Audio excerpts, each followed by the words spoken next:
Bienvenue les amis. Aujourd'hui je vais vous montrer une technique que j'utilise depuis plus de 25 ans et qui a permis que je sois devenu aujourd'hui aussi professionnel dans mon métier.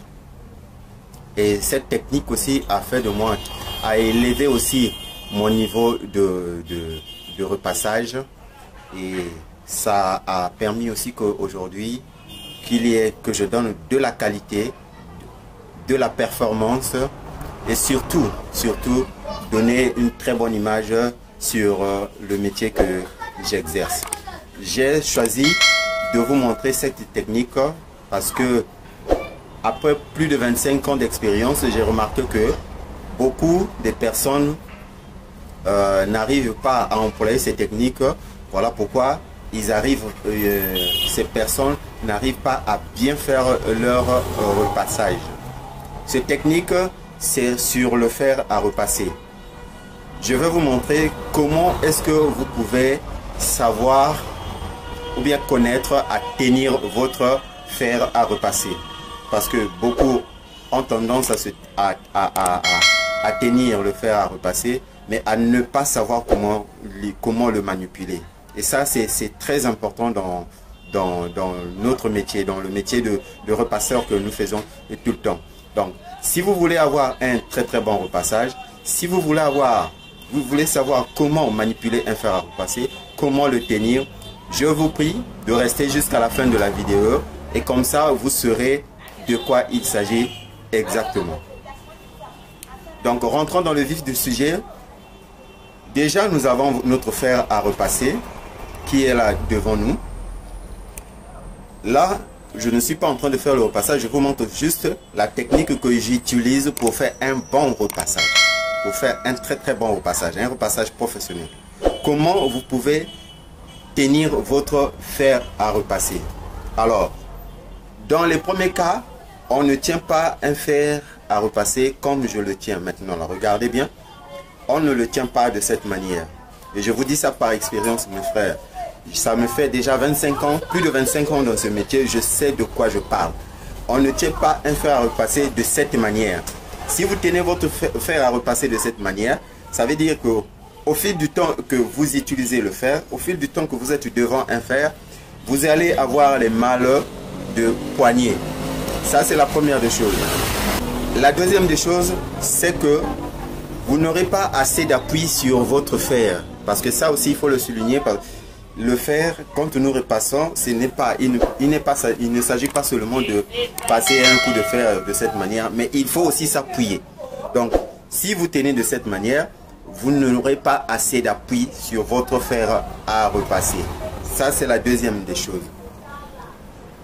Ma technique à moi que j'ai utilisée jusqu'à maintenant, où je suis en train de vous parler. Vous allez regarder dans toutes les vidéos que je vous ai déjà présentées, vous verrez ma manière à moi à tenir un fer à repasser. De ce pas, je vous mettrai en exemple un lien d'une ou deux vidéos que vous allez regarder pour voir comment est-ce que je tiens ma fer à repasser. Donc, ma technique à moi, c'est celle-ci. Vous tenez votre fer à repasser avec de cette manière. Regardez bien, c'est de cette manière qu'il s'agit. Vous avez les deux doigts qui bloquent carrément le fer de ce côté. Votre main ne doit pas être derrière. Votre main doit être en avant pour que vous puissiez avoir les deux doigts posés de cette façon, comme ça, de cette manière-là. Vos deux doigts là doivent être de cette manière. Pourquoi? Parce que je souligne aussi en passant que les fers tels que vous voyez, par exemple celui que j'ai, c'est un fer qui pèse dans les 1,5 kg. Et il y en a des fers qui pèsent 2 kg, il y en a des fers qui pèsent moins d'1 kg. Il y a des fers qui pèsent 2,5 kg aussi. Donc si vous êtes en face d'un fer comme celui-ci qui pèse 1,5 kg et vous le tenez de cette manière, ça veut dire que vous allez avoir des difficultés à pousser votre fer, à le manipuler. Mais si vous le tenez de la manière que je vous montre maintenant, ça veut dire que vous aurez tout le contrôle sur votre fer à repasser. Vous pouvez le manipuler comme vous voulez. Vous pouvez aller avec à gauche comme à droite. Comme ça, c'est vous qui allez avoir le contrôle sur votre fer à repasser. Et ça, c'est la première. C'est la deuxième des choses. Vous n'aurez pas à avoir mal au poignet parce que En le tenant de cette manière, c'est tout votre corps qui fait le travail. Il n'y a pas seulement que votre bras ou encore votre poignet, mais c'est tout le corps. C'est votre corps, tout le corps à vous qui est en train de faire le travail. Donc, vous aurez l'impression que votre fer est collé carrément à votre main et cela va vous faire de sorte que lorsque vous repassez, vous aurez une très bonne appui sur le fer. Vous allez avoir de l'appui sur votre fer et vous allez avoir la capacité, la facilité plutôt de contrôler votre fer à repasser.